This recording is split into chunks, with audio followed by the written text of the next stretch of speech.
Good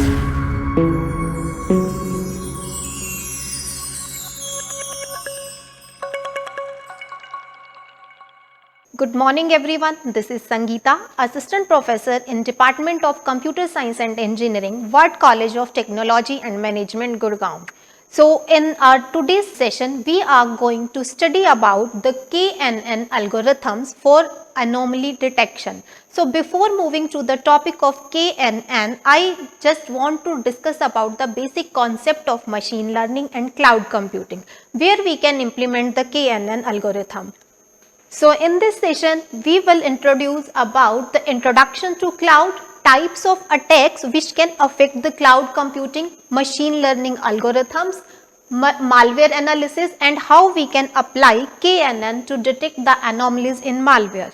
So let's start about the basic introduction of cloud computing. What is a cloud computing? Cloud computing is the delivery of computing services such as servers, storage, networkings, intelligence and more over the internet. There are different kinds of characteristics of the cloud, like this is the on-demand self-service, broad network access, massive scale, and its data intensive is in nature.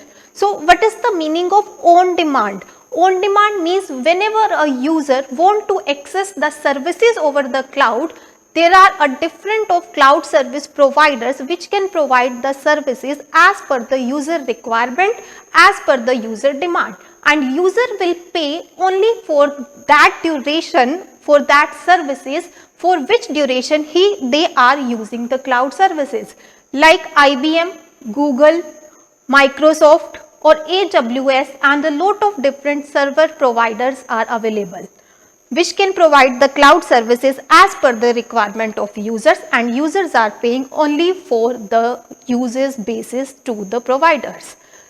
These are data intensive nature and massive scale, or we can say we are having a broad access to the internet, broad access to the cloud. A user from anywhere for any much time can access the data from the cloud. But in the era of this internet, we can see different types of attack, lots of attacks, lots of threats are there which can affect these services and which can hack the data, which can hack our identity, and which can hack the passwords. So which type of attacks can affect the cloud services? Like malware attacks, password attacks, man in the middle, SQL injection, denial of service, or some kind of insider threats are there. If we talk about the malware attack, what is the malware attack? Malware attack is basically come in the system in form of some links, in form of some anonymous emails. Whenever we received any anonymous email to our email account, then we need to be very careful before clicking on the link. Whenever we are clicking on the link which are coming from the unauthorized person, can detect there can be a malware attack. And if we talk about the password attack, in the case of password attack, attacker can hack the password, attacker can apply some permutations and combinations on the alphabets we are choosing for the password. Man in the middle attack, in two parties in between there will be an attacker. He will get access from the client side and will pass some modifications to the server sides. And if we talk about the denial of service attack, attacker first attack the data and after that they are denying that they are doing all this or not. And if we talk about the insider threat, some persons from the organization itself can pass on the information to some unauthorized persons, and these types of attackers are known as the insider threats. But some machine learning algorithms are available to detect and to mitigate that attacks. These machine learning algorithms are supervised algorithms, unsupervised algorithms, or the reinforcement algorithms. If we talk about the supervised algorithm, then in case of supervised, there will be a supervisor who is providing training to the user that how can secure our data or how can prevent the data from attacks. we can say these supervised algorithms are task driven. Task driven means they can predict the next value, and according to that their prediction they can apply any algorithm to detect or to mitigate the attacks, or we can say to secure the systems. If we talk about the unsupervised learning algorithms are data driven algorithms. In this case we need to identify the clusters, because there will not be any supervisor who is providing the training or who can predict the next value. So in absence of the supervisor, users need to identify some groups, and the similar types of files will be kept in a single group. So this is a cluster. So we can say unsupervised learning is a cluster based learning. And if we talk about the reinforcement learning, in case of reinforcement learning, users themselves are the supervisors. Means they will do some experiments, and might be there will be any mistake in the execution. Then the users learn from their own mistakes, and they are teaching themselves how these mistakes can be improved in future. So these are the reinforcement. We can say the user will learn from his own mistakes. This is the differentiation between three types of algorithms. Supervised learning algorithms are useful for problems where each input data point either belongs to a category or it is labeled. And if we talk about the unsupervised learning, this is useful for problems where each input data point neither belongs to a category or nor it is labeled.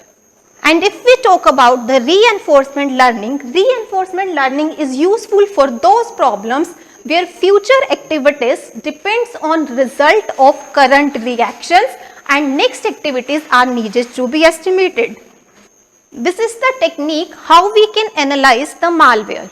Malware attacks, as we already discussed, it can come from anonymous emails or the anonymous links. So how we can analyze these kinds of attacks? For this we need to extract the features of that attack. That features can be the static or can be the dynamic. If we talk about the static analysis or the dynamic analysis, in case of static analysis will be done without executing the files. Means before executing the file, we identify, we detect whether there will be any malware or not. In case of dynamic, we are executing the attack, we can executing the malware at least once, because we are executing the file. Without execution of file, dynamic analysis will not be possible. We can see some advantages and disadvantages for both the techniques. In case of static, as this will be the fast and less time consuming, but in case of dynamic it will be more robust to deal with different techniques. And if we talk about the disadvantages, static analysis cannot detect new malwares, and the dynamic analysis, this is slow, complex and very time consuming. And as per the concern of kernel, in case of static analysis, it causes minimal kernel overhead, but in case of dynamic, it causes significant overhead in the kernel. Now come to the algorithm which we can apply to detect that anomalies on the malware. So KNN is one of the algorithm that can detect different kind of anomalies present in the system. KNN is the K nearest neighbors. It depends on the nearest neighbors by which we can detect the anomalies. Like in this example, we can see first of all we need to import the libraries, and then we need to prepare some data set on which data set we are going to apply the KNN algorithm. In this example, I have taken the data set from the GitHub libraries. This is for the Iris data set where the sepal length and sepal width will be there, and when we apply any Python algorithm or any another programming language, when we apply the algorithm KNN of machine learning, these blue dots are representing the files of that system, and we need to check out of these blue files how many files are infected with different kinds of anomalies. So to detect that anomalies, we are applying the KNN algorithm. This is the graph which is plotting the distances for each of the observation. In this case, we need to set a threshold value for the sepal length and for the sepal width. If the value in the graph is going high as per the threshold value, then there will be an anomaly. As we can see, suppose we have set the threshold value, that is the 0.15. The lines of the graph going high from the 0.15 are the anomalies, and these anomalies can be represented with different techniques, like we are converting the feature columns into the array by using the threshold value, that is the 0.15. And after the 0.15, some of the values like 14, this is the 0.15, the value here, the width is 14, and then 15, next 18, 22, 32, and these are the anomalies. We need to filter these values for different sepal length and sepal width. These are the values after applying the filtration. Like these all values are having the threshold value greater than the 0.15. After applying the filtration algorithm, these are the different sepal length and sepal width where the value of the graph, or we can say the value, the threshold value of that files are going above as per the 0.15. As we can see, the value 14 is having the sepal length 5.8 and the sepal width 4.0. 5.8 and the 4.0. This value we have plotted in red is the anomaly. As per the second value, value 15 is having the sepal length 5.7 and the sepal width 4.4.